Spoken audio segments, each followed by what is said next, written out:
15 বছর পর ফাঁস হচ্ছে পিলখানা হত্যাকাণ্ডের আসল তদন্ত রিপোর্ট। যেভাবে ইনস্ট্রাকশন দিয়েছি সেভাবেই কাজ করো, হুঙ্কার দিয়েছিল হাসিনা।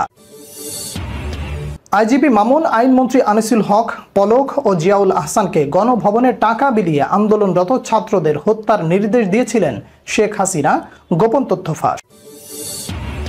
হাসিনাকে গৃহবন্দী করেছে ভারত। সেনাবাহিনীর হাতেই কি আটক হবে দেশ পালাতক হাসিনা? বেরিয়ে এলো চাঞ্চল্যকর তথ্য। দর্শক, এতক্ষণ শুনছিলেন সংবাদ শিরোনাম, এবারে বিস্তারিত। একের পর এক বিপদ ঘিরে ধরেছে দেশ পালাতক স্বৈরাচারী নেত্রী শেখ হাসিনাকে। এবার পিলখানা হত্যাকাণ্ডের জন্য ফাঁসলেন চরমভাবে। পিলখানা হত্যাকাণ্ডের সঠিক রিপোর্ট দেয়া হলে সাবেক প্রধানমন্ত্রী শেখ হাসিনা রিপোর্টটি ছুঁড়ে ফেলে বলেন, কি আবোল তাবোল রিপোর্ট, যেভাবে ইনস্ট্রাকশন দেয়া হয়েছে সেভাবেই কাজ করতে হবে। এরপর আবার প্রধানমন্ত্রী ডাকেন বিডিআর বিদ্রোহের তদন্তের সমন্বয়কারী ক্যাপ্টেন অবসরপ্রাপ্ত ডক্টর খান রফিককে। বিস্তারিত প্রতিবেদন সহ করবে জান্নাতের ডেস্ক রিপোর্টে। রিপোর্ট পরিবর্তন না করে পিলখানা হত্যাকাণ্ডের সঠিক রিপোর্ট দেওয়ার পর হাসিনা রিপোর্ট ছুঁড়ে মেরে বলে, হাউ ডেয়ার ইউ আর। জবাবে তিনি বলেছিলেন, আমার ভাইয়ের রক্তের সঙ্গে বেইমানি করতে পারবো না। এরপর রফিককে পিলখানা থেকে তুলে নেওয়া হয়, 361 দিন ডিজিএফআইতে রাখা হয়। সেখান থেকেই আয়না ঘরের শুরু। 5 বছর অন্তরীণ থাকার পর ছাড়া পেলেও আর দেশে থাকতে পারেননি। বেসরকারি টেলিভিশনের একটি অনুষ্ঠানে মালয়েশিয়া থেকে যোগ দিয়ে এসব কথা বলেন ক্যাপ্টেন অবসরপ্রাপ্ত ডক্টর খান রফিক। এ সময় তিনি বলেন, আজিজ মইনুল আকবর, জিয়াউল আহসান, এদের সবার হাত সে সময়ে রক্তে রঞ্জিত। আর পুরো ঘটনার মাস্টারমাইন্ড ছিলেন তারিক আহমেদ সিদ্দিক। এই মেজর জেনারেল অবসরপ্রাপ্ত তারিক আহমেদ সিদ্দিক সাবেক প্রধানমন্ত্রী শেখ হাসিনার নিরাপত্তা উপদেষ্টা ছিলেন। 2009 সালের 25 ফেব্রুয়ারি সূচনা হয় বিডিআর বিদ্রোহ নামে বাংলাদেশের ইতিহাসের এক কলঙ্কজনক অধ্যায়ের।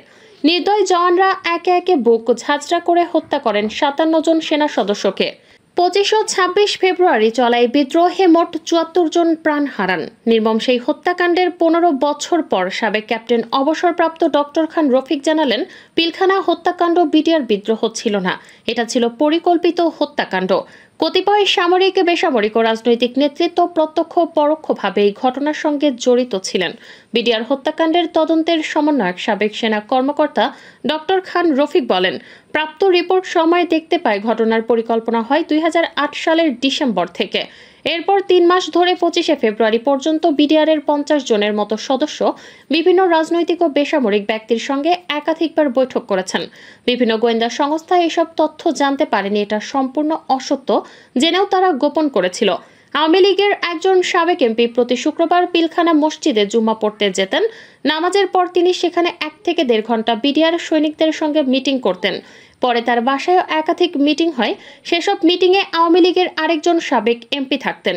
মিটিংয়ে বিডিআর সৈনিকদের উদ্দেশ্যে সাবেক এক এমপি বলেছিলেন, বেশি মারার দরকার নেই, 2-3 জন অফিসার মেরে ফেললেই হয়, বাকিটা আমরা দেখব। এই 2 সাবেক এমপি হলেন ফজলে নূর তাপস ও জাহাঙ্গীর কবির নানক। ফ্যাসিস্ট স্বৈরাচারের শেখ হাসিনার মুখোশ উন্মোচন।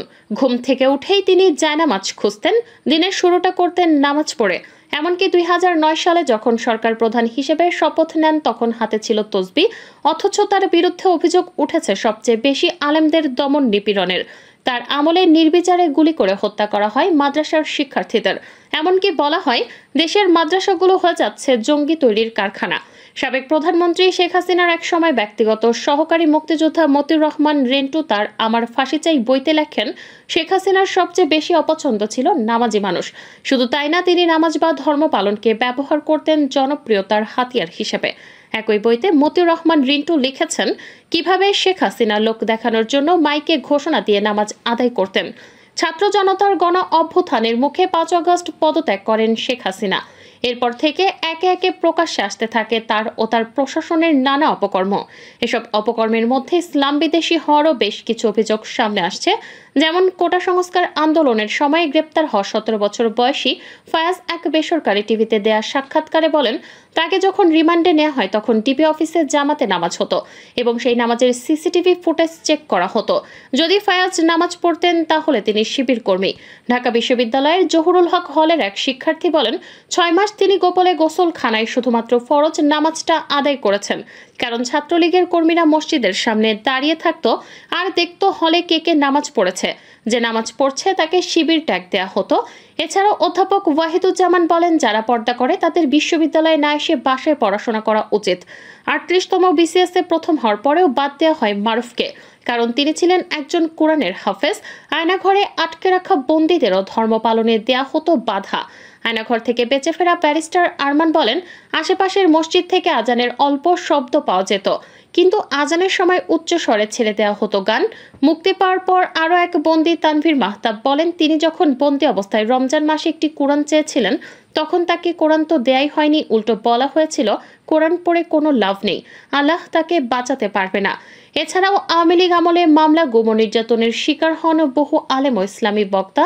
চলন্ত ওয়াজ মাহফিলে স্থানীয় নেতারা অপমান করতেন বক্তাদের, অর্থাৎ যে কোনো ভক্ত যদি সরকার জুলুম নিয়ে কিছু বলতেন তাকে করা হতো অপমান, অপদস্থ। এমনকি কোটা আন্দোলনের শেষের দিকে ছাত্রদের পক্ষে দোয়া চাওয়ায় চাকরি হারান অনেক মসজিদের ইমাম। শেখ হাসিনা ক্ষমতাচ্যুত হওয়ার আগের দিনও গণভবনে ছিল কোটি কোটি টাকা। নির্ভরযোগ্য একাধিক সূত্র মানব জমিনকে এই তথ্য নিশ্চিত করেছে। 4 আগস্ট রাতে ক্ষমতাচ্যুত প্রধানমন্ত্রী শেখ হাসিনা একাধিক নেতা ও নিরাপত্তা সংশ্লিষ্ট ব্যক্তির সঙ্গে বৈঠক করেন। এই সময় টাকা বিলি বন্টন করা হয়। সর্বশেষ বৈঠকটি হয় তার সবচেয়ে ঘনিষ্ঠ 5 জন নেতা ও কর্মকর্তার সঙ্গে। এর মধ্যে ছিলেন আইনমন্ত্রী আনিসুল হক, জুনায়েদ আহমেদ পলক ও মোহাম্মদ আলী আরাফাত। এছাড়া ছিলেন মেজর জেনারেল জিয়াউল আহসান ও একজন লেফটেন্যান্ট জেনারেল। সেই বৈঠকে হাসিনার সার্বিক পরিস্থিতি পর্যালোচনা করেন। বলেন, আর অপেক্ষা নয়, আর আপোষ নয়, নির্বিচারে গুলি চালিয়ে পরিস্থিতি শান্ত করতে হবে। বৈঠকে যোগ দেন আইজিপি চৌধুরী আব্দুল্লাহ আল মামুন। মানব জমিন জানতে পেরেছে, বৈঠকে আইজিপি জানান, পুলিশের পক্ষে আর সম্ভব হচ্ছে না। একদিকে গুলির সংকট, অন্যদিকে জনউপস্থিতি প্রতিনিয়ত বাড়ছে, গুলি করেও থামানো যাচ্ছে না। যদিও এ সময় শেখ হাসিনা আইজিপির প্রশংসা করেন, তবে সবার কথা শেষে সাবেক প্রধানমন্ত্রী ক্ষিপ্ত হয়ে বললেন, তোমাদের দিয়ে কিছু হবে না। আমি সেনাবাহিনীকে বলবো গুলি করতে, কারফিউ আরো কঠিন করতে। সেনাবাহিনীর তরফে আগেই জানানো হয়েছে কোনো অবস্থাতেই তারা গুলি করবে না। হাসিনা এটা শোনার পর কোন একজন কর্মকর্তাকে উদ্দেশ্য করে বললেন, আমি তোমাদের জন্য কি না করেছি, তোমরা এখন সবাই গা বাঁচানোর চেষ্টা করছো, যা করার আমি করব। হাসিনা তখন আরো বলেন, সেনাবাহিনী মার্শাল ল দিচ্ছে না কেন, তাহলেই তো পরিস্থিতি ঠান্ডা হয়ে যাবে। মানব জমিন এটাও জানতে পেরেছে, সেনাপ্রধান জেনারেল ওয়াকারুজ্জামান আগেই জানিয়ে দিয়েছিলেন মার্শাল ল এর পক্ষে তাদের সায় নেই। মার্শাল ল দিয়ে পরিস্থিতি শান্ত করা সম্ভব নাও হতে পারে। তাছাড়া বিশ্ব পরিস্থিতিও মার্শাল ল এর অনুকূলে নয়। এখানেই বৈঠক শেষ হয়ে যায়। একাধিক সূত্র নিশ্চিত করেছে, আন্দোলনকে বিপথগামী করতে টাকা